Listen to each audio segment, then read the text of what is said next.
जलपाईगुड़ी में खुला हाईकोर्ट का सर्किट बेंच। जलपाईगुड़ी में अब हाईकोर्ट का सर्किट बेंच अब खोल दिया गया है। इस मौके पर आयोजित कार्यक्रम में पहुंची मुख्यमंत्री ममता बनर्जी ने क्या कहा, आइए सुनते हैं। আমাদের আগে 88টা ফাস্ট ট্র্যাক কোর্ট ছিল, মানুষ যাতে তাড়াতাড়ি বিচার পায়, মেয়েরা যাতে তাড়াতাড়ি বিচার পায়। পরে সেন্ট্রাল গভর্নমেন্ট এগুলোকে বন্ধ করে দেয়, কিন্তু তা সত্ত্বেও আমরা কিন্তু রাজ্য সরকারের খরচায় এগুলোকে চালিয়ে আসছি।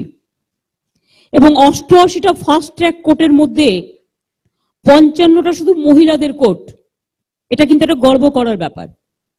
আমাদের এই 7.5 বছরে আমরা 7টা নতুন পুলিশ জেলা, 6টা যেমন পুলিশ কমিশনারেট হয়েছে, 7টা নতুন পুলিশ জেলা হয়েছে, 19টা হিউম্যান অধিকার কোর্ট তৈরি হয়েছে, অনেকগুলো কমার্শিয়াল কোর্ট তৈরি হচ্ছে। আগামী দিন আরো 4টে কমার্শিয়াল কোর্ট হচ্ছে। চিলড্রেনদের জন্য, তাদের টেক কেয়ার করবার জন্য কোর্ট তৈরি হয়েছে। আমাদের প্রায় 128টা পুলিশ স্টেশন নতুন তৈরি হয়েছে এবং তার মধ্যে প্রায় 45টায় 73টা হচ্ছে মহিলা পুলিশ স্টেশন এবং তার মধ্যে 48টা অলরেডি কমপ্লিট হয়ে গেছে। আপনারা সবকিছু পেয়েছেন, আরো আগামী দিন অনেক পাবেন। আর আজকে তো আপনাদের মুকুটে একটা বড় অলংকার জুটলো, একটা সার্কিট বেঞ্চ। চারটিখানি কথা নয়, কলকাতা হাইকোর্টের যে সার্কিট বেঞ্চটা আজকে এখানে তৈরি হলো, সবাই ইতিহাস ইতিহাস কেন বলছে?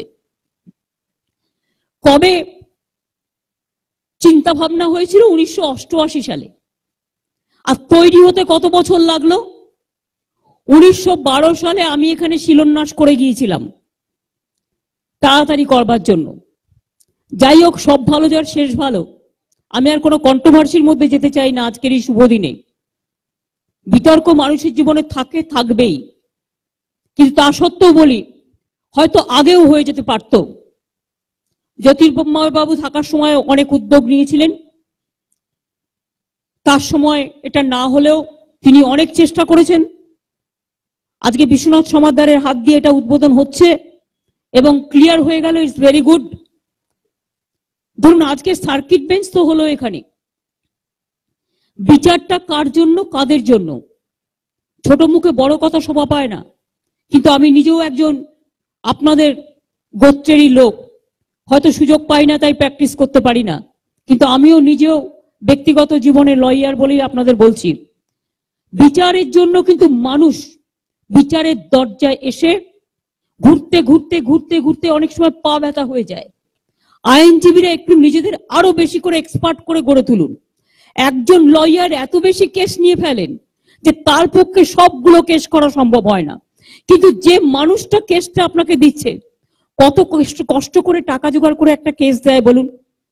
সাথে সাথে আমি এটাও মনে রাখি, সাধারণ মানুষের দিকে তাকানো দরকার।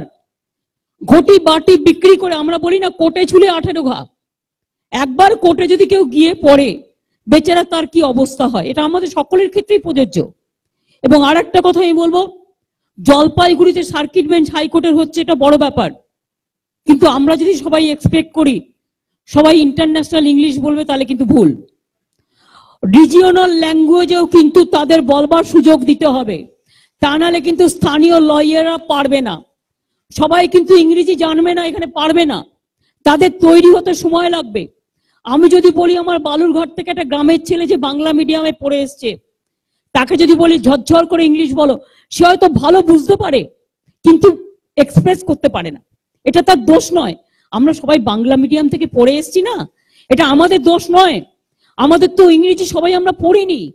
যে ভালো ইংরেজি বলে, যত বেশি ভাষা বলবে তত ভালো। ইংরেজি, বাংলা, হিন্দি, অনেকে তো আছে ইভেন জলপাইগুড়িতে রাজবংশী ভাষা বলে, কামতাপুরি ভাষা বলে, টোটোর ভাষা বলে।